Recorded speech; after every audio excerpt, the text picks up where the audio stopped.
podcast Clube do Boi.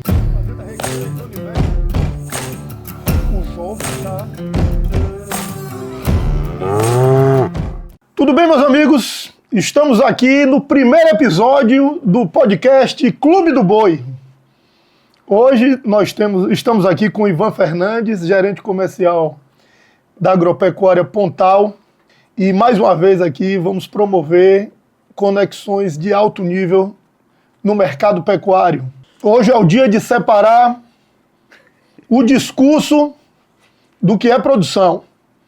Então vamos lá, Ivan. Tudo beleza pura? Como é que você está? Tudo jóia, meu amigo. Obrigado pelo convite. É um prazer, uma honra estar aqui contigo. A gente que é parceiro comercial, amigo. Vamos começar esse projeto novo aí, com tudo. Vamos com força total. Vamos lá. Meu amigo, vamos lá. Vamos falar para todo mundo aqui. A gente já se conhece, mas eu queria saber da história de Ivan. Primeiramente, como foi aí? Como foi que você entrou no agro? Como foi seu início aí? Rapaz, essa história, eu vou fazer até a brincadeira que eu fiz quando eu conheci minha esposa. Que eu sou uma mistura, assim, meio da Caatinga com o litoral. Minha mãe é de Salvador e artista plástica. Olha! E meu pai é de Igaporã, catingueiro, negociante de gado. Pronto, aí sim. E aí eles se conheceram aqui e casaram, e eu fui morar em Riacho Santana. Conheço. Lá na escola agrícola lá do finado Padre Aldo, lá na Ecofaba. E comecei essa jornada com meu pai mexendo com gado. Meu pai era veterinário também, fez veterinário aqui quando conheceu minha mãe nessa época. E quando eu tinha 8 anos ele deixou a gente, Deus levou. E aí eu voltei para Salvador e fui viver uma vida totalmente urbana, mas o sangue do boi estava aqui pulsando e me chamando de volta. E aí eu fui fazer veterinária e fui correr atrás. A primeira porteira que abriu para mim foi das empresas de medicamento veterinário. Trabalhei 5 anos com isso. E depois decidi ser autônomo na parte de reprodução, de consultoria. 8 anos nesse ramo, fui prestar um serviço para Pontal. Aí fui prestar um serviço, fui prestar 2. Eduardo, que é o nosso diretor, me fez o convite e eu me apaixonei pelo projeto da Pontal. Em 2021, eu entrei na Pontal porque eu nunca tinha visto uma equipe de curral engajada, motivada, trabalhando daquele jeito, organização. Alinhei com muita coisa do que me foi apresentado ali, conhecendo a fazenda, e quis fazer parte desse negócio. Então lá, completei 5 anos agora, né? Em março. É um resumo aí da minha história da Caatinga pro litoral, permeando a Bahia toda, né? Que eu já morei em Conquista, Itapetinga, Camaçari. Pois é, Ivan. Rapaz, eu fico vendo assim na sua história, a gente já se conhece há bastante tempo, desde de Canaã, né? Fazenda Recreio de Dona Ivete, minha mãe. Exatamente, mandar um abração para ela. Vou mandar. E, como é que se diz, eu fico vendo o quão importante é a pessoa querer, né? Eu vejo o Ivan com tudo que passou e traçou uma trajetória aí brilhante. E, vamos dizer, muito importante, né? Quanto a pessoa quer, a pessoa supera todas as barreiras e encontra inspiração em todo tipo de problema que aparece, né? Eu até puxo um gancho, você imagina hoje quanto problema tem de sucessão. Muitas vezes você pega um defeito dessa geração. Eu acho que hoje está uma correria tão grande que muitas vezes a gente não está tendo tempo de ensinar para os próprios filhos. E muitas vezes quando cai no colo, fica sem saber o que fazer porque nunca esperou aquilo, né? E eu vejo que no seu caso, você quis, você abraçou e chegou lá, chegou no topo. Eu tenho alguns anos atrás, um zootecnista que trabalhava nas parcerias comigo aí, rodando, ele foi na fazenda, e a fazenda era era de um herdeiro que estava muito bagunçado a fazenda. E ele falou, pô, o cara tem tudo na mão, o cara não consegue fazer, não faz, velho, não quer fazer, ppp. Eu falei, mas talvez até seja por isso, né? Você tá falando isso porque você não teve tudo na mão. A gente é moldado com a vida, a gente não julgar, a gente tem que julgar só pela nossa perspectiva, pelo nosso objetivo. E cada um tem seus erros, cada um tem seus desafios. É aquela frase, né? Os tempos fáceis fazem homens fracos fazem tempos difíceis fazem homens fortes. É isso. Mas eu acho que fica uma mensagem e muito importante que a gente fazer que as pessoas assumam responsabilidades jovens, né? Para que, vamos dizer, saiba da realidade, né? Eu vejo que nossa classe aí, né, de pecuarista, vamos dizer, está sofrendo uma mudança muito forte. Muita gente mora na cidade e usa, né, a propriedade mesmo, meio que como um plano B.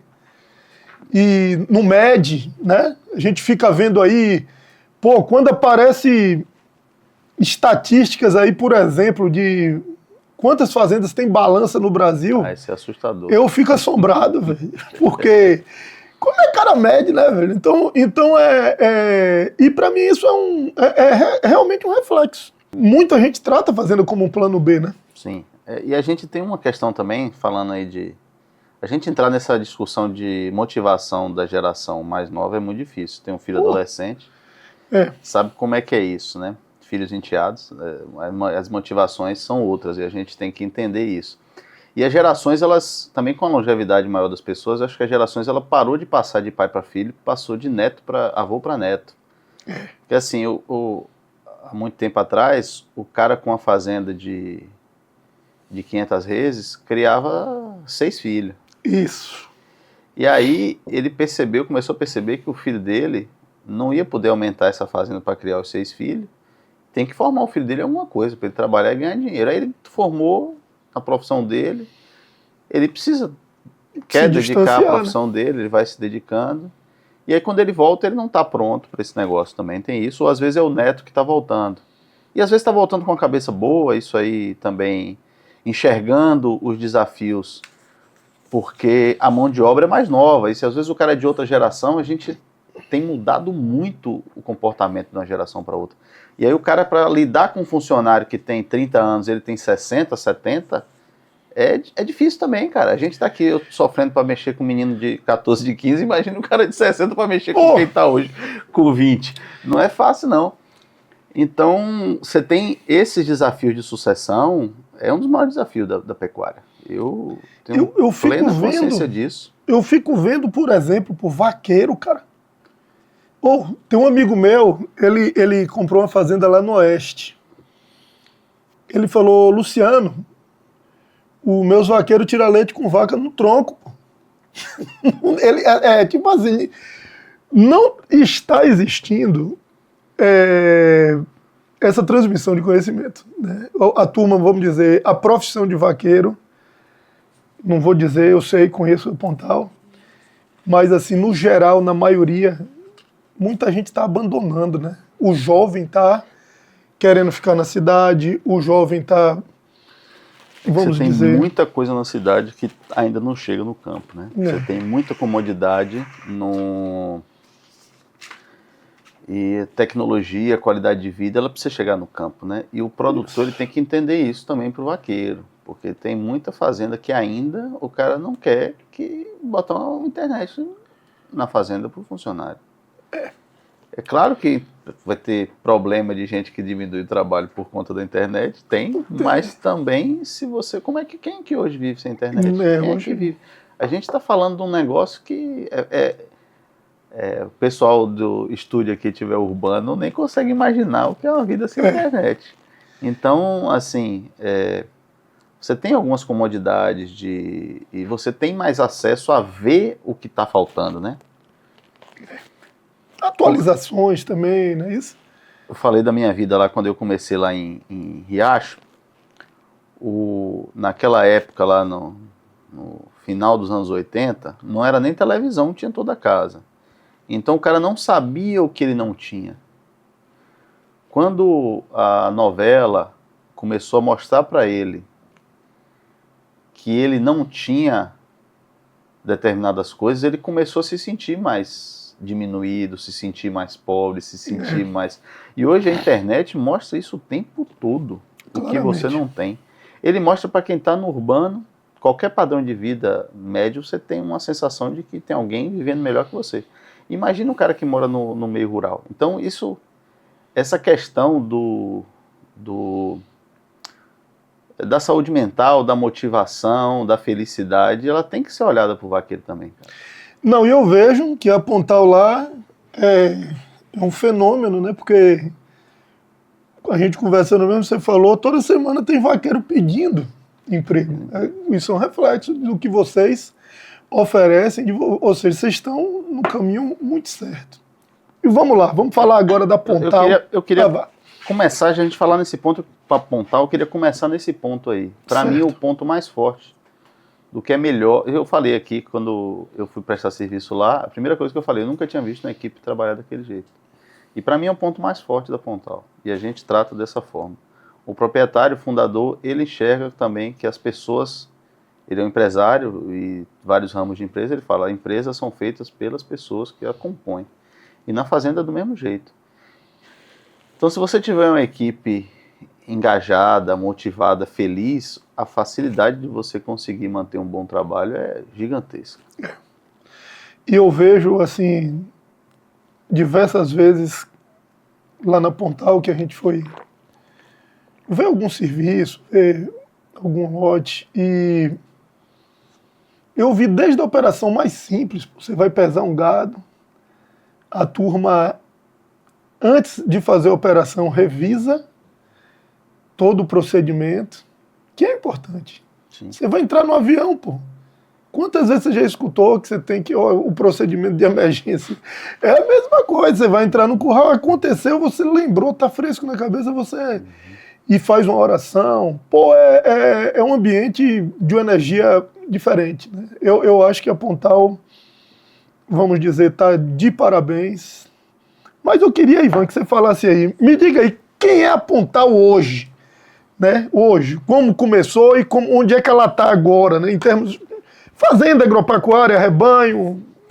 A Pontal, ela é um projeto que ele começou em 2005. Na verdade, antes da Pontal, acho que essa história é bacana também. O fundador ele já tinha um negócio pecuário com sociedade. Ele chegou a 30 mil cabeças sem ter terra. Olha, eu não sabia. Que legal. Só de gado de sociedade. Ele tinha um gerente, tinha uma equipe que era só para supervisionar esse negócio. Surgiu uma oportunidade e ele comprou uma fazenda no Mato Grosso. Essa oportunidade desse negócio foi em cima de uma negociação que era uma oportunidade de pegou essa fazenda e já entregou para um arrendamento, que esse próprio arrendamento pagou essa fazenda e essa fazenda gerou todo esse recurso, foi para comprar e investir em terra aqui na Bahia. Então todo o recurso... O que a Pirapó, que é lá em Mato Grosso, surge, gera... E o que a Pontal hoje gera, ela cresce o agronegócio, a agropecuária Pontal. Ou seja, é tudo frito com a própria banha. Isso. Brinque. A gente tem essa ideia de que ele quer crescer nesse negócio, ele é muito bem sucedido nos outros negócios dele, então o negócio da agropecuária tem que ser bem sucedido. E começou em 2005 da seguinte forma, ele queria uma fazenda de lazer. Olha. Para passar mais tempo com o pai. Que o pai já estava mais idoso e o pai sempre quis ter uma fazenda e ele falou assim, pô, eu vou procurar uma fazenda para eu passar um tempo com meu pai. E a fazenda lá você já viu, é a coisa mais linda. Paraíso. 2 rios encontrando, cachoeira na fazenda e tal, e comprou 1.400 hectares ali. Só que para ele, cara, a cabeça dele, ele passou dificuldade na vida, veio de baixo, a história dele é uma história de muita superação e construção, de forma sempre focada muito em trabalho, em resultado. E ele sempre acreditou muito em consultoria. E lá ficou 2 anos sem ganhar dinheiro, aquele negócio deixava ele... Ele ia para descansar, voltava mais estressado do que chegava. Deve ter alguns produtores que conhecem essa vida. Mas, sem dúvida. E aí ele, nisso, em 2009, chegou o Eduardo. ele foi procurar as consultorias, chegou, achou o Adilson, disseram para ele que era o melhor consultor, o Adilson Aguiar foi lá, Adilson de Paula, né? Fez a consultoria, indicou o Eduardo começou a trabalhar e falou assim, ó, ele falou para o Eduardo, ó, você faz isso dar lucro que eu cresço 1.000 cabeças por ano.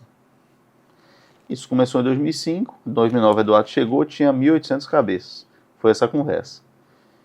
De lá para cá, os desafios foram acontecendo. Chegou em 10.000 cabeças, tá gastando muito tempo para comprar gado, tá uma dificuldade, isso fazendo recria e engorda. Em 2013, vamos para cria. Entrou na cria, fazendo ciclo completo. Hoje, a gente está com 32.000 cabeças, ciclo completo, 15.600 matrizes servimos nessa última estação de monta. Olha que legal. Confinamento com capacidade para 6.000 bois estáticos, melhoramento genético a pleno vapor, gente já com... E tudo com a própria banha. 11 touros em central. Que legal. E tudo focado em lucro. A cabeça dele funciona muito assim. O desafio nosso é o seguinte, tem a Pirapó lá produzindo soja e algodão, né? Pois é, não é fácil não, né? Aí tem que chegar e falar assim, ó, hoje ela é arrendada, mas fala assim, ó, o arrendamento a gente tem que atropelar, que não pode perder para um arrendamento. Mas a conta da soja está sempre no nosso cangote. Não é fácil não. Não é. E, enfim, aí vocês crescendo, partiram... viu? Eu sei. Eu tô acompanhando de perto. Ele fala, se a empresa parar de crescer, ela morre. Então, Pronto. Nós não vamos morrer. E aí vocês partiram para o ciclo completo, e daí veio a decisão do SAPE. Pronto.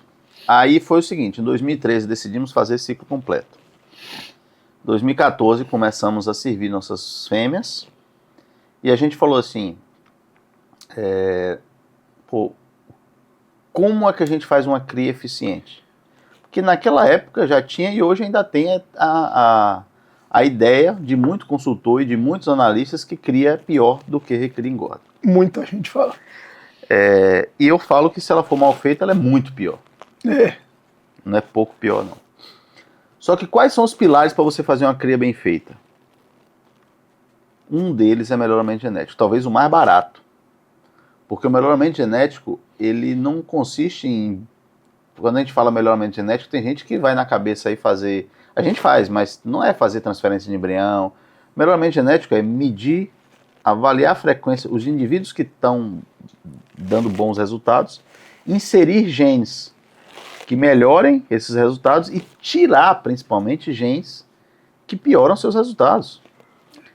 Eu sempre falo que o descarte é a mais eficiente, mais barata e principal ferramenta do melhoramento genético. Isso eu acho de fundamental importância. O descarte e medir. Né? Se a pessoa não medir, como é que ela vai descartar com consistência, na verdade? E aí o SAPE entra muito bem nisso, em ajudar você a medir e entender quais são as suas matrizes eficientes. Então a gente entrou, todo mundo que entra no programa de SAPE, ele não entra para vender genética. Ele entra para medir e melhorar a eficiência da produção de carne. Sem dúvida. Vamos lá, o SAPE certifica hoje 25% da produção em média.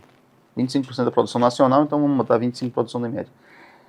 Eu vou entrar num negócio com foco de vender 25% ou de vender 75%? Eu tenho que focar no 75%. É um contexto. Então, assim, não faz sentido eu fazer SAPE, vamos botar assim, eu vou entrar no SAPE para vender genética.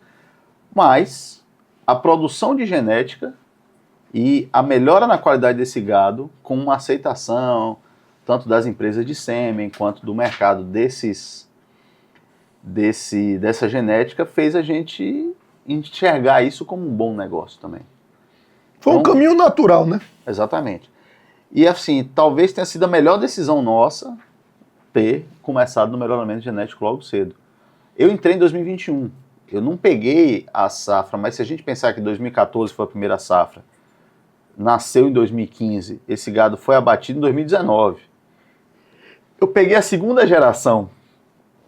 E a diferença do que a gente tem hoje, nas nossas apresentações eu coloco assim, a gente em 4 anos reduziu 9 meses 33% período de idade de abate do gado, aumentando 2 arrobas no que produz. Ou seja, você tirou 1/3 do tempo e aumentou 10% do qualidade de produção. E isso com baixa suplementação, né, Ivan? Isso é importante falar. Não, a gente hoje está terminando o confinamento. Certo. A nossa terminação hoje é confinamento. Isso é um tema para a gente entrar ali. E que justamente o melhoramento genético tornou viável o nosso confinamento. Porque a gente está a 1.000 km do grão. Confinamento hoje, onde a gente faz, é difícil, cara. Você paga chuva também, nesse né? frete que tá do jeito que tá. Eu trago o grão 1.000 km, chuva, lama. Lama, isso. Tem desafios. Se eu não tiver um ganho de carcaça de 1,1 kg por dia, ele não vai pagar a conta. Por isso que a gente fala, pessoal, você fez um confinamento aí, você não compra boi, seu confinamento roda às vezes mais vazio, mas você não compra boi. Não compro. Porque eu não tenho confiança do que eu vou comprar, vai me entregar 57% de rendimento de carcaça com um ganho de 1,8 kg por dia. No meu confinamento, com o meu gado, com o padrão que tem, se passar de 95 dias de coxo, ele não vai fechar a conta. Então o meu confinamento ele é só para, vamos botar os 10% final da vida do animal, os 8% final, que são a média de 87 dias que a gente tem para um macho de confinamento. E a cria 100% a pasto, 100%. Era isso. Na verdade, estava falando que, vamos dizer, uma baixa suplementação antes da terminação. Isso. Vamos dizer que eu queria até que você falasse justamente sobre cria, recria, engorda e genética, né? Que são as 3 frentes. Os 4 negócios, né? Isso, perdão, as 4 frentes Isso. de você. A cria falando, vamos dizer, tanto da parte de suplementação, resultado, né? Tudo, né? Suplementação e os resultados. Luciano, eu gosto daquela conversa, assim, um feijãozinho com arroz bem temperado. Pronto, é isso aí. A cria, a gente está numa região que eu falei das partes ruins, né? De estar longe do grão, de fazer lama, mas é uma região que tem uma boa distribuição de chuva, solos bem férteis. Muito bom. Uma topografia acidentada, algumas dificuldades com afloramento de rocha, mas isso permite um volume de produção de capim muito boa durante o ano. Então eu preciso aproveitar ao máximo isso. Então, o que eu preciso? Eu preciso de uma vaca eficiente nesse sistema, uma vaca eficiente com estação de monta, medindo essa vaca que me entregue um bom bezerro comendo capim. Então, a fêmea que nasce na pontal, quando ela é desmamada, ela é suplementada entre 0,3% e 0,5% do peso vivo, dependendo do que eu preciso chegar de peso nela, da data que ela desmamou, o tempo que eu tenho para servir ela na primeira estação pós-desmama dela. Então, nossa estação lá começa em novembro, ela precisa estar em novembro com 280 quilos. Pois é. Aí eu faço a conta do dia que ela desmamou, se ela desmamou com 270 quilos, ela vai ficar só no proteinado. Se ela desmamou com 200 quilos, eu vou botar um 0,5 talvez, porque eu vou pegar uma época de menor luz, de menor temperatura. Se ela desmamou com 240 quilos, eu vou botar um 0,3 para ela chegar com 280 quilos em novembro. Perfeito. Serviu, terminou a estação de monta, eu regrido e tiro a suplementação. Quem não emprenhou até 17 meses de idade, vira carne de alta qualidade e alto valor biológico. Pois é, mas olha... Não é descarte. Não, mas Porque se eu suplementei, ela tá bem, tá gorda, tá bem, eu fiz uma recria, dá dinheiro. Sem dúvida. Mas eu falo assim, é uma pressão de seleção muito forte, né? Sim, sim. Tem volume. Então dá pra gente fazer isso. Quantos por cento, mais ou menos, a gente fica mais ou menos com 80% das fêmeas que a gente desmama em casa. Pô, muito bom. Dessas 80% eu suplemento elas e boto na estação de monta. Esses 20% são os 20% que a gente vende até... Agora com esses leilão a gente está ficando com um pouco menos, porque precisa botar pro leilão, aí a gente tira uma besteirinha do que a gente ficaria e coloca no leilão. Mas dessas que a gente vai servir, esses 80%, fecha 70%, 75% de preço em média fecha da estação da super precoce, então eu vou aumentar minha reposição. A gente está sempre crescendo no rebanho, então a gente está comprando terra, está querendo nosso crescimento, como eu falei aqui, a gente para frente, né? Essa bezerra emprenhou, ela é uma fêmea super precoce, então todo o nosso gado, ele já tem 3 anos que ele é feito 100% super precoce. Muito legal. 100%.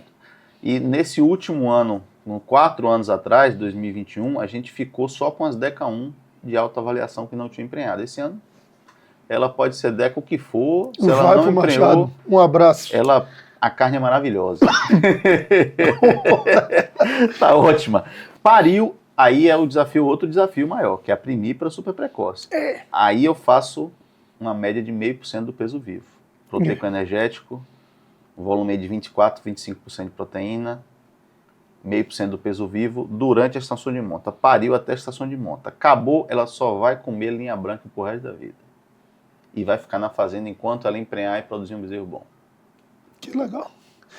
Se ela começar a produzir um bezerro ruim, ela vai começar a receber embrião ou cruzamento industrial.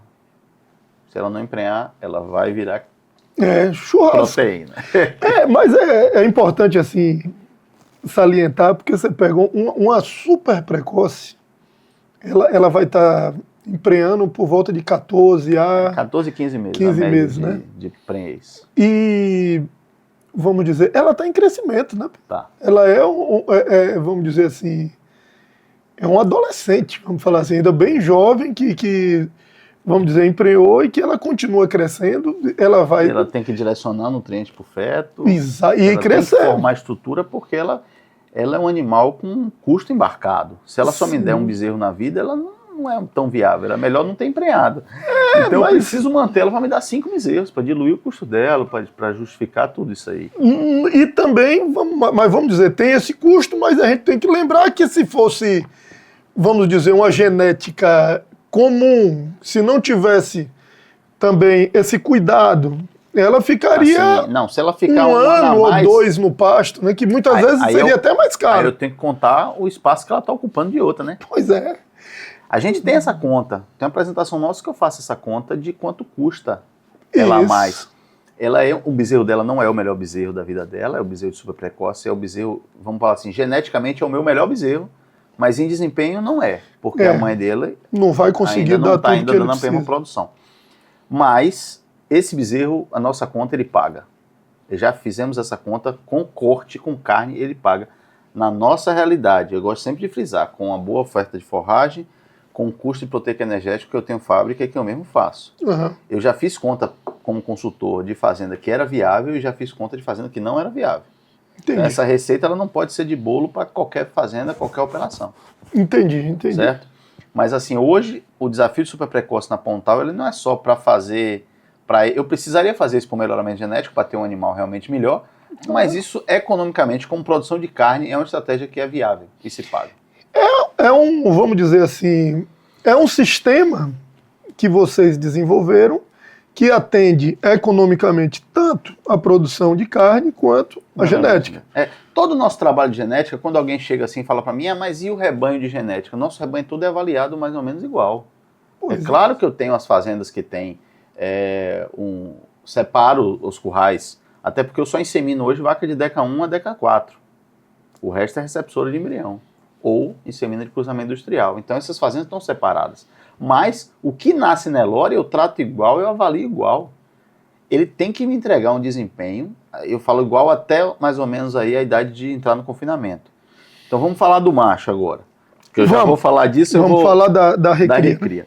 Temos uma fazenda de recria que compra os bezerros das fazendas de corte, de cria nosso. Compra? De vocês mesmos? São duas operações. Na planilha do Excel. Que legal, muito bem. Porque o gestor da fazenda de cria, ele tem a PL dele, tem a meta dele, tem o número dele, como se ele fosse uma fazenda comercial que vende bezerro. Perfeito. E o preço é baseado... no mercado. Scott mais 10%. Porque nosso bezerro é melhor do que a média. Então a gente bota 10% a mais. Tá uma briga, tem que dar briga, porque fala, bezerro desse preço, você não acha... Se não brigar, não tem graça, tem que ter uma confusãozinha de vez em quando. E aí o Regis lá, que é o nosso gestor do setor de recria, compra os bezerros e vende para o confinamento. E aí é melhor ainda, porque então. O Regis, o confinamento é ele também, então ele compra dele mesmo, mas tudo bem. É o maior comprador de bezerro, o Reginho. Aí o Reginho bota esses bezerros lá, aí eu suplemento todo mundo, porque eu preciso ter eficiência. Claro. É uma terra que a gente aduba, aumenta a lotação, e é uma categoria que responde. Então hoje o bezerro ele entra comendo 0,3, peso da desmama. Quando ele chega mais ou menos ali em 11 arrobas a 12 arrobas, ele vai para 0,6. Muito bom. Quando ele chega com 420 quilos, com 400 quilos mais ou menos, ele vai para 1%, para 420 ele fechar no coxo. Esse 1% aí, nos 20, 30 dias, é já para fazer uma pré-adaptação, para ele já entrar mais embalado no confinamento e ficar menos tempo lá. Isso que eu ia te perguntar, porque você tem uma escadinha, né? É. Isso daí você prepara o animal para entrar, vamos dizer assim, metabolicamente equilibrado numa dieta de 100% de coxo, né? E nessa fase, quem for touro, ele vai continuar no 0,6. Entendi. O touro nosso não vai para o confinamento. Porque é caro o nosso confinamento. O nosso touro ele tem que estar adaptado para chegar na fazenda do cara. Um feedback que eu tenho muito bom é o touro chegou e sentiu pouco.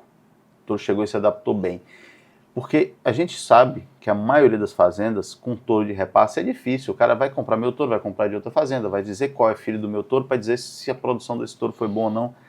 Tem essa dificuldade e demora. O primeiro feedback é a adaptação do animal e o quanto ele cobriu, emprenhou e se adaptou e está visualmente bacana. Eu preciso cuidar com esse primeiro feedback. É a primeira impressão do pecuarista, realmente. Depois eu tenho que fazer o bezerro bom. Depois eu tenho que fazer o sobreano bom para esse bezerro virar.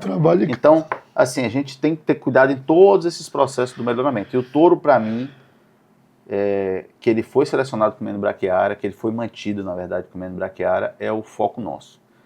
Então, não é touro, aí tem essa diferença nessa fase da suplementação. Mas fora isso, a suplementação do que é touro e do que é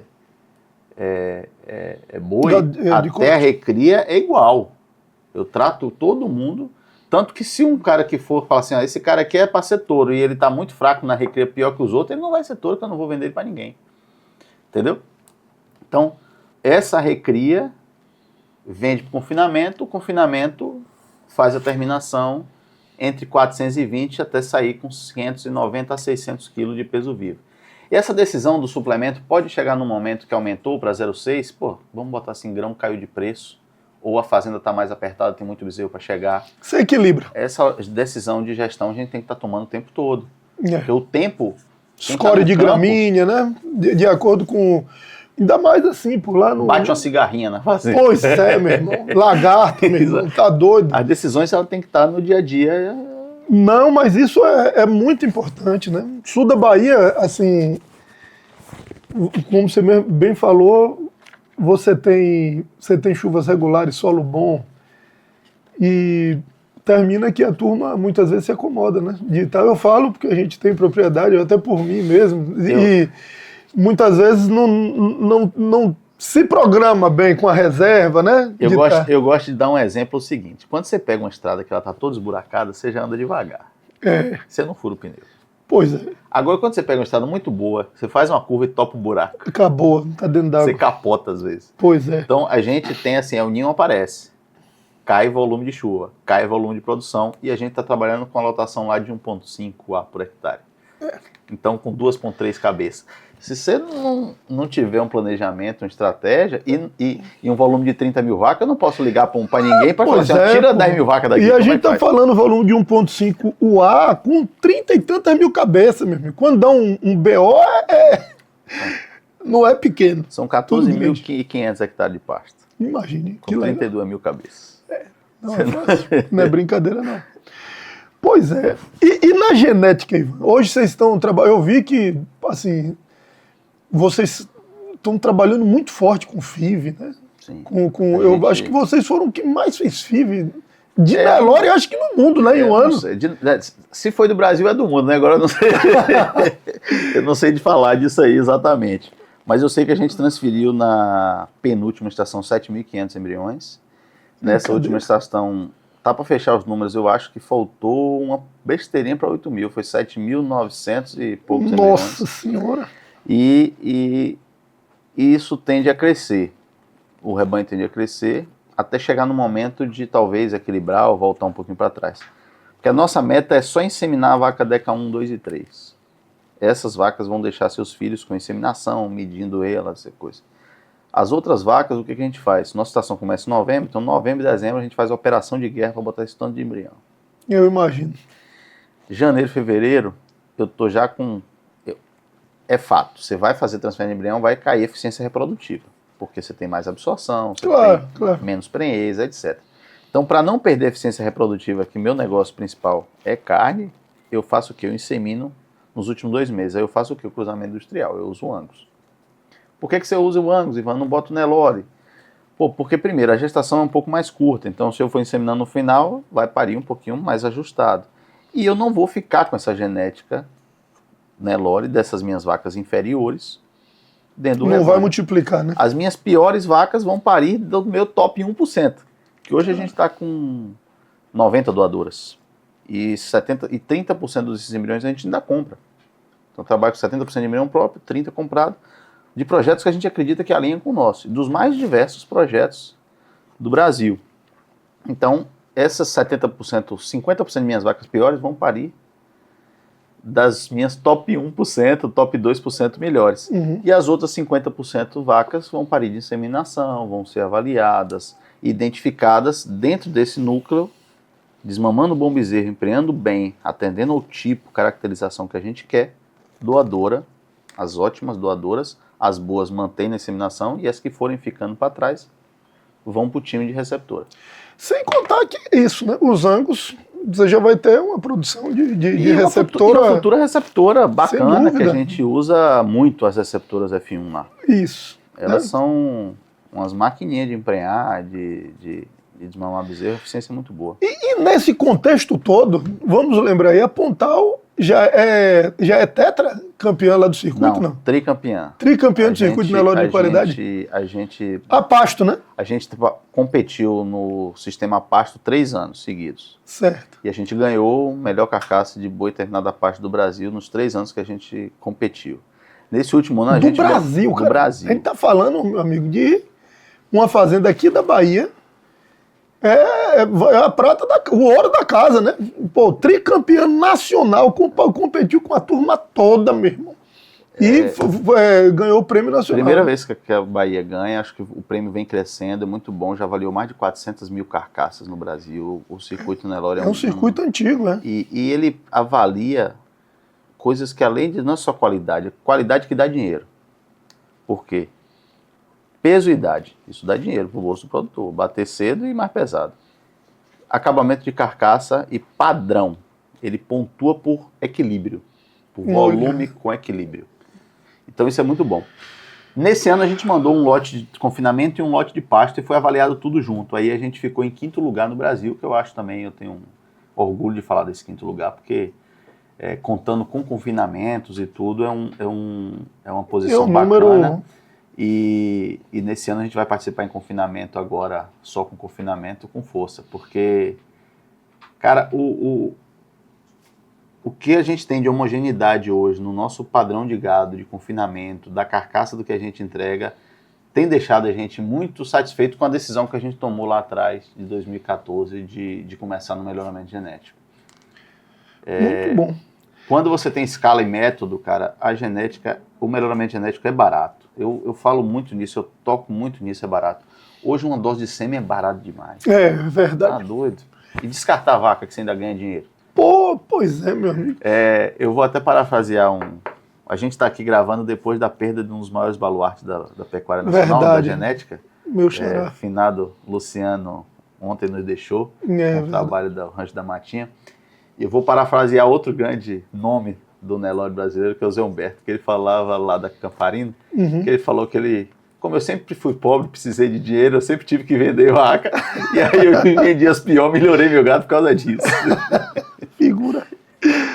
Ai, ai. Ô Ivan, vamos lá. O que é que você acha? Você já falou aí do sistema Pontal, assim, desde, vamos dizer, da cria, da recria, da engorda, e é um sistema premiado, né? Vocês, nacionalmente, ou vocês têm volume, que em seleção você tem que ter N, né? Vocês, pelo que eu entendi assim, hoje o grande forte de faturamento de vocês é o corte, Sim. Não é genética, então vocês têm atenção completamente voltada para a produção, equilibrada, né? A genética, como você mesmo falou, é um braço que alinhou, né? Tudo isso. A genética nossa ela é feita para nós. Pois é. Então, assim, eu faço assim, ó, eu meço hoje, eu mando uma boiada para o abate, eu pego quem são os pais e as mães desses boi, que deu rendimento de carcaça bom, para saber que essas linhagens vão me entregar essa característica. Eu peço as vacas minhas, eu futuco todas elas em incidência de fotossensibilização, um touro que deu mais fotossensibilização no meu gado. Olha só. Então a gente faz uma genética focada para o que a gente precisa. E é claro que bebendo de todas as fontes, isso é fundamental. E quais são os critérios principais? Os critérios principais são os que dão dinheiro no bolso. É lucro por hectare. O critério principal da Pontal é lucro por hectare. E o que traz isso? Eu preciso de um boi que termine, que me dê rendimento de carcaça grande, que ganhe carcaça no confinamento. Eu preciso de uma vaca que emprenhe bem, seja dentro de um período de estação de monta. Eu preciso de fertilidade. Eu não posso abrir mão de fertilidade. Eu não posso abrir mão de problema funcional, de um animal que não tem um aprumo e tal. Então, a gente sempre alinhar o tipo e os números que te entrega. O que o pai te dá diferente de eu chegar na minha planilha e olhar a vaca? Ele faz uma análise estatística para comparar vacas de idade diferente que pariram em meses diferentes. Isso é importante do número do melhoramento. Você chegar assim e falar assim, pô, essa vaca aqui desmamou um bezerro de 6 arroba, essa aqui desmamou um de 7. Qual é melhor? Ah, o de 7. Pô, o de 6 arroba é a primeira cria dessa, essa aqui está na 5ª cria. Então essa aqui vai desmamar um bezerro melhor do que essa daqui lá na frente. Então quando você está num programa que te dá esses parâmetros de números, é bom demais. E uma frase, o que é que você não aceita dentro do rebanho? Tem um monte de coisa, cara. Não, mas aí, vamos lá, o que você acha que tem mais peso? O que eu não aceito num rebanho? Subfertilidade. Muito legal. Não aceito. Olha, vou... Não tem como. O bezerro ruim é melhor do que o bezerro nenhum. É verdade. Primeiro é crucial. Eu vou falar aqui, a Pontal, né? Ela está numa região privilegiada, no sul da Bahia, mas tem coisas que muitas vezes a gente não enxerga, né? O sul da Bahia, por conta de umidade, por conta de uma série de características da região, tem uma incidência muito forte de verminoses. Não é tão fácil quanto a turma pensa, né? O gado que sai do sul da Bahia, quando ele entra numa região mais quente, por exemplo, ele voa, né? Ele desenvolve, é outra coisa. Você pega um animal aí de 400, 500 quilos, sair de um lugar mais friozinho para ir para um calor seco, né? Menos umidade, né? Uma sanidade melhor, é bem diferente, né? Outra palavra que você falou do que eu não aceito também é falta de saúde. O animal tem que ser sadio. O animal sadio é aquele animal rústico, né? Aquele animal que ele se mantém bem nos desafios. Então, a infertilidade e a subfertilidade não dá para aceitar e a saúde também tem que ser fundamental. Verdade. E esse desafio que você falou combina muito com isso. Eu tenho esse feedback bacana, porque às vezes muita gente chega assim e fala assim, pô, tem um cliente de Guanambi, pô, criado ali na região, eu conheço aquilo ali. Uhum. Pô, esse gado seu vai adaptar aqui? Aí o cara depois liga pra mim, rapaz, tá mais bonito do que comprou, parece a narração. Aí eu tá aqui no pasto cobrindo vaca parece a narração. Eu falei assim, não, ainda bem que tá dando certo. É porque ele foi selecionado, a mãe dele foi selecionada muito forte no trabalho da mãe, da vaca sadia. A vaca que emprenha rápido é a vaca sadia, é a vaca manteúda, é aquela vaca que tem aquilo, que desmama um bom bezerro. Ela tem que ter o gene do ganho de peso e tem que ter o gene da maternidade ali para criar o bezerro. Sem dúvida. Então, esse foco aí nisso Meu amigo, me diga aí, o que é que você acha do futuro da pecuária no Brasil? O que é que você acha que vai mudar? O que é que você acha que vai permanecer? O que é que a turma vai segurar para estar continuando fazendo e o que a turma vai deixar de lado? Rapaz, eu sou um otimista, sabe? Porque se eu não for otimista, a gente desiste do negócio. Eu não sei trabalhar sem acreditar num pensamento bom para o futuro. Eu acho que a pecuária no Brasil ela já é uma das principais do mundo e vai se tornar a melhor do mundo. Não só a maior, mas a melhor do mundo. Eu acredito que a gente vai continuar trabalhando forte, o Nelore não vai diminuir. O Nelore vai virar um item de exportação muito mais forte do que ele já é. O Nelore era para estar dominando todos esses países tropicais do mundo, era o Nelore brasileiro. Eu acredito no braquiária, no capim, como a nossa principal forma de alimentar o gado. Eu acredito que a cria vai para regiões mais desafiadoras ainda, cada vez mais, e a agricultura vai tirar a terminação das áreas nobres. E a terminação vai para o confinamento. Não tem outro caminho. Eu também não tenho dúvida. A deposição de gordura e a pressão por qualidade vai fazer que a gente precise dar uma carga energética pesada para esse gado. Botar gordura é caro. E se você botar gordura em capim é muito demorado e cabe tempo cada vez está cada vez mais caro. Então, assim, a gente tem boas tecnologias de recria. Eu acho que a recria pasto ela vai voar. Acho que a recria pasto, eu vi projetos aqui no oeste da Bahia de recria pasto embaixo de pivô, competindo com lavoura de pivô, cara, de desempenho, cara. E a gente precisa evoluir na cria. E como eu volto a falar, a cria, o melhoramento genético é uma das ferramentas mais importantes para quem faz cria. Eu acho que o melhoramento genético, a identificação e descarte de animal fraco no melhoramento genético da cria é tão importante quanto uma compra boa na recria. Pois é. Não, e assim, você estava falando aí sobre a terminação, uma informação interessante, né, que no mundo, quem termina boi a pasto ainda é a América do Sul, pô. Cara, no resto, África do Sul tem um grande desenvolvimento de confinamento, né? A Austrália trabalha com a Austrália tem um processo de meritocracia de carcaça, que aqui no Brasil, se chegasse, iria ser muito justo, né? Sim. Quem gasta mais, investe mais, receber mais. E a América do Sul, você tem um privilégio, né, de você conseguir ter forragem e grão. Uhum. Você vai em países, por exemplo, como uma Nova Zelândia, tem forragem, mas não tem grão, pô. Chega caro, né? Aqui você tem os dois, mas concordo plenamente que, assim, vamos lá... E aí a gente vai para as tecnologias em si, eu acho que vai focar muito em confinamento, essas IA calculando o comportamento, o consumo, medida de consumo de boi, esses detalhes aí da precisão da pecuária, ela vai vir cada vez maior, isso aí. Eu acho que essa é a mudança mais clara que a gente está vendo recente. Agora a gente precisa achar uma forma de acompanhar a cria, acompanhar o desempenho da cria. Me diga lá, vamos lá, qual o maior erro do pecuarista de hoje? O que é que você acha que é o maior erro? É ele não saber qual é o erro dele. Verdade. Tem muito caso de seguinte, o cara acha que o problema na fazenda dele é um ponto, é outro. Esses dias eu fui na fazenda e o cara falou assim, eu quero um apoio no melhoramento genético, porque eu preciso melhorar a genética do meu gado. O gado dele não tinha comida.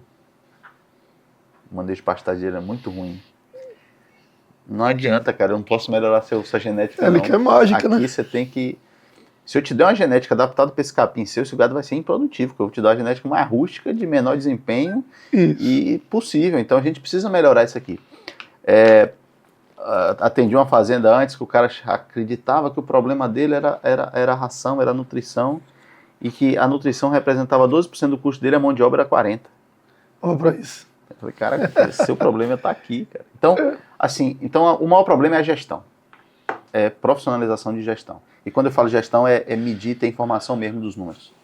A gente saber quanto que você está botando em cada setor e quanto que isso está te retornando. Esse é, para mim, o desafio. Então, meu amigo, Ivan, vou te fazer uma pergunta, assim, uma coisa que eu vejo muito, né? Eu vejo muita gente entrando na pecuária, muitas vezes, por uma admiração, por uma paixão, quer estar perto da natureza e quer ter um negócio que une um bem-estar, um lazer com um negócio, né? E muitas vezes a pessoa, vamos dizer, acaba caindo em algum tipo de modismo, acaba ouvindo um vizinho que muitas vezes também não está fazendo. Você vê muito isso? O que é que você me diz aí? Qual o conselho que você dá aí para essa turma? É o sonho de todo mundo, né? Ganhar dinheiro e com lazer. Se divertindo, né? Com lazer, né? Cara, vou também parafrasear uma frase que eu discuto muito com um grande amigo meu, zootecnista Danilo Ribeiro. Uhum. A felicidade ela é diferente para cada um.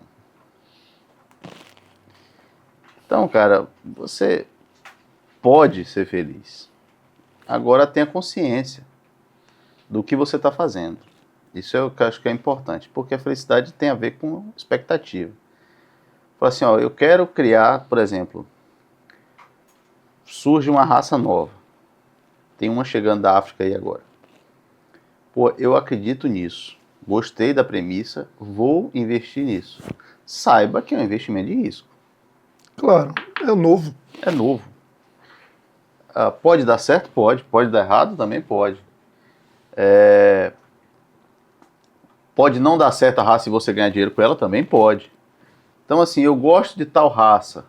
Vamos medir, vamos fazer dentro dessa raça que você gosta um trabalho de seleção dentro dela baseado em desempenho, baseado em avaliação, que seja ligada com a capacidade de produção.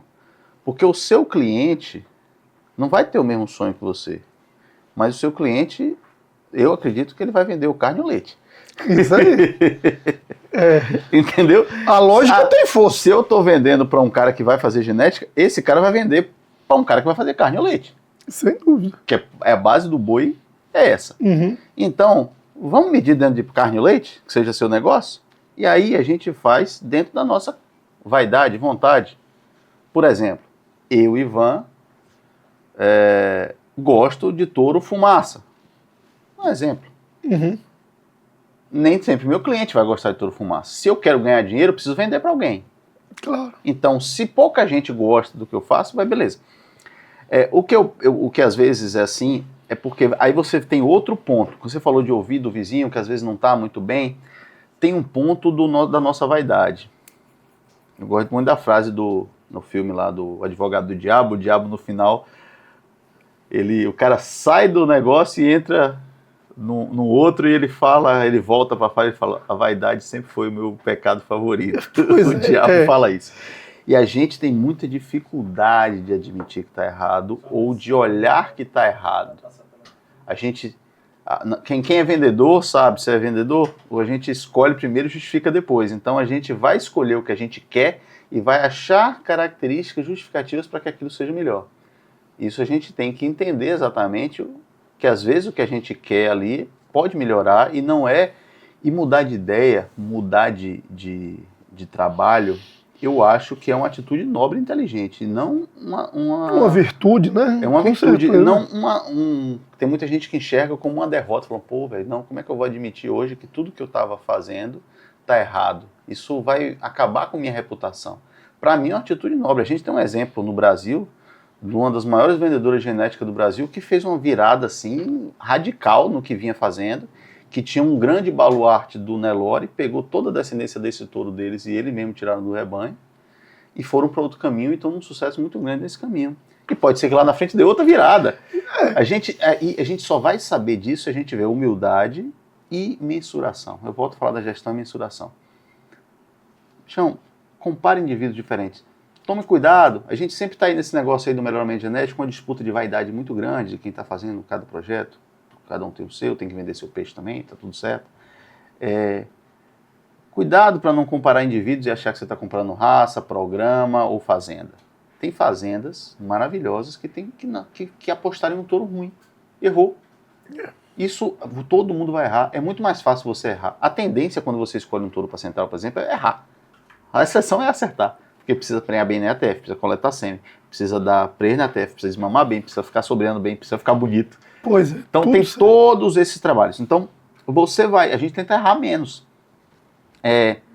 Ter humildade para você comparar, por exemplo, você vai falar assim, vai Ivan, usei touro de tal fazenda e não gostei. Eu usei só aquele touro, não gostei daquele touro, não é daquela fazenda. Vamos usar 10 touros daquela fazenda, com volume de dose bacana, comparando, medindo com outros indivíduos diversos, dentro do mesmo sistema, nos grupos contemporâneos, aí você já consegue falar alguma coisa. Então, eu gosto sempre de quando a gente fala de melhoramento genético, em todos os lugares eu falo, existe mais diferença entre indivíduos do que entre programas. Porque você está aí, ó, SAPE contra PO, PAINT contra DeltaGen, contra CIA, aí a NCP contra PMGZ, contra GenePlus, sempre os timinhos defendendo o seu lado, e eu sempre falo, vai ter touro bom e touro ruim em todos os programas. E os touros ruins não é porque o touro é ruim, que não te entregou aquilo que você esperava. Também tem isso, tem touro mal colocado também, mal acasalado, e você quer você quer um lateral esquerdo e contrata um atacante, né? Aí tem essas utilizações erradas também. Uhum. E tem touro que é bom para ser lateral esquerdo, tem touro que é bom para ser zagueiro, tem touro que é bom para ser atacante. Isso faz parte. Aí você tem todos esses senões e cria-se grandes convicções e grandes expectativas, e levanta-se grande bandeira, porque se um touro de tal projeto deu errado, nada daquele projeto ou nada daquele programa serve. Aí eu começo os outros concorrentes, porque o mercado está difícil, começa a usar aquela ferramenta ali para estar se promovendo o tempo todo, e isso a gente tem visto muito, principalmente aí com rede social, né? Que tá disso aí. Então, já fugindo um pouquinho do que você falou, de ouvir os outros, assim, é importante olhar quem está fazendo, medindo, entendendo a realidade próxima da sua, quem ganha dinheiro realmente com o negócio. Dinheiro. Porque eu acho que, assim, ser feliz e fazer lazer na fazenda é muito fácil. Quem está lá é porque gosta. Eu voltei para morar em fazenda porque eu gosto, não quero viver longe de vaca. Então, é muito fácil gostar de vaca. Difícil é ganhar dinheiro. É isso aí. Então a gente tem que olhar e ver as receitas para ganhar dinheiro. Se vai ser com Nelore branco, Nelore pintado, Cindy, Caracu, Brangos, Brafo, Senepol, eu acho que tem espaço para todo mundo. Agora, tem uns fazendo isso, medindo e fazendo bem feito, e tem uns fazendo que o coração está acima demais da razão e que pode dar um golpe em você. Ser traído pelo seu próprio ego.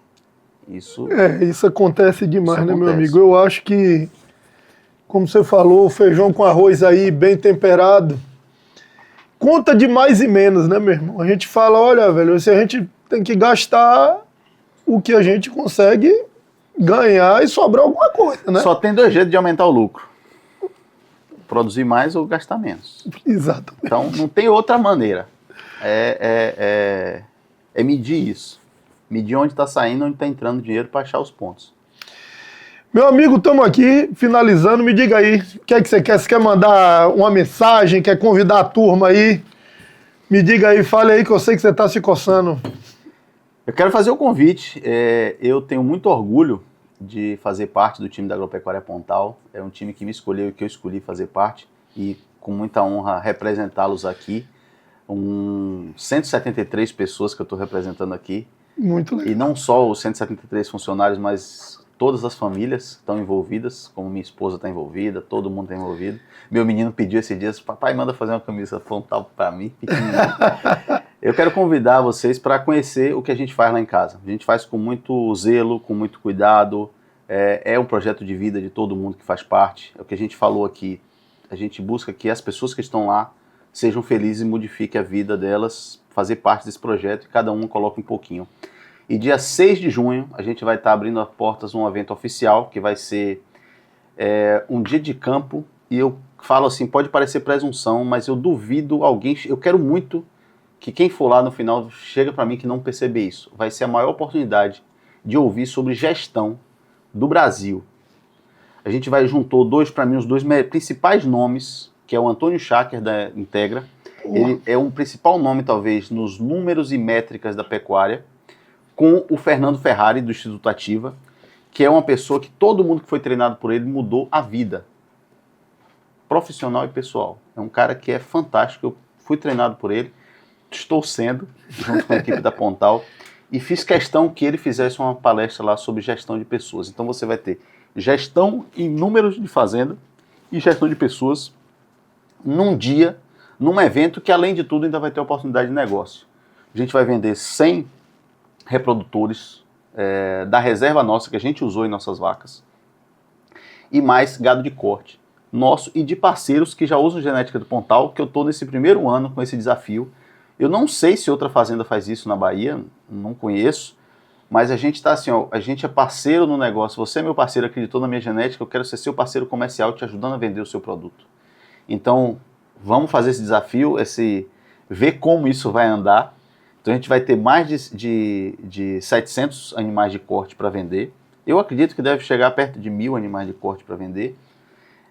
E mais 100 touros muito bem selecionados, com todo esse critério de descarte, depois do almoço e depois de uma aula que eu garanto para você, Luciano, pouquíssima oportunidade na vida a pessoa vai ter de falar sobre gestão, de ouvir sobre gestão e de debater com esses dois caras que eu sou fã.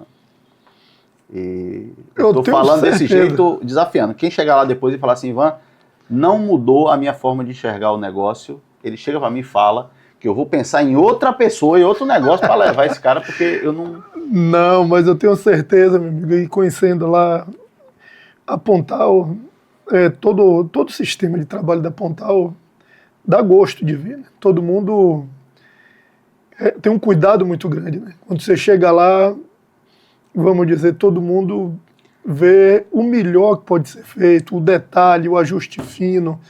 E isso não é à toa, né? Com certeza é em cima de muito treinamento. A gente tem a cultura do que a gente chama que é dor de dono. Todo mundo lá chama nossa. Eu falo minhas vacas, meus touros, então meus touros estão tá na central, meus touros estão tá lá vendendo, minhas vacas estão lá Graças a Deus. E os meninos falam do mesmo jeito. Eles entendem como parte deles e não é demagogia, não é à toa isso. É cuidado com a vida, observar o que motiva, o que... Projeto de vida, como você falou, exatamente, né? Exatamente. Todo mundo a gente é uma tem família, uma grande família. De gente sentir orgulho de ser vaqueiro hoje. E lá eu tenho gente que fala assim, chega na rua com a farda da Pontal, na cidadezinha lá, dizendo eu sou vaqueiro da Pontal com orgulho, sabe? Isso eu acho muito importante. Legal, muito bom. E é para ter orgulho mesmo, porque a turma lá é nota 1000. Meu amigo, bom demais.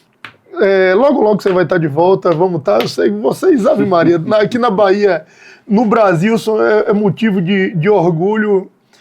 E, enfim, vocês precisam transmitir muito tudo que vocês fazem, né? Tudo de bom. A gente ganha também muito, viu? Parceiros como você, que é um cara que sempre esteve lá com a gente, desde antes dos leilões, na comercialização de gado de corte e agora nos leilões também. É uma força de venda e de apoio em todos os processos muito importante para nós. Queria, em nome de todos, agradecer. E dizer também que essas visitas que a gente recebe lá, que a gente fala de transmitir, mas a gente aprende muito. Tem muita gente que chega lá e fala assim, pô, isso aqui... Teve cara que mexeu em colchete, teve cara que falou assim, se esse cano passasse ali, será que não seria melhor? A gente, porque a gente passa, às vezes, todo dia naquele caminho e não vê. Não se toca. Exatamente. Verdade. Então, a gente ganha muito com isso aí. Eu acho que a pecuária ela tem muita coisa para crescer. O pecuarista não é concorrente um do outro. Ele troca informação. Você chega num pecuarista e fala assim, cara, o que deu certo aqui? Vai no curral de um cara e fala assim, por que você faria diferente nesse curral seu? Aí o cara vai te dar uma ideia que se eu for fazer seu curral, ele não vai esconder nada de você, cara. Isso é maravilhoso. É um meio que eu falo, muita gente quer participar disso, né? O meio pecuário, você vê muita gente boa, muita gente, vamos dizer assim, o estilo de pensar é um pouquinho mais aberto, não tem tanta, seu mundo, essa correria do mundo de hoje, você vê muita coisa esquisita, né? Eu não sei mais muito que eu tô lá na roça. Deixa eu ficar lá. Meu irmão, mas foi um grande prazer e a primeira de muitos, pode ter certeza, viu? Valeu, meu amigo. Sucesso. Valeu mesmo. Valeu mesmo, gente.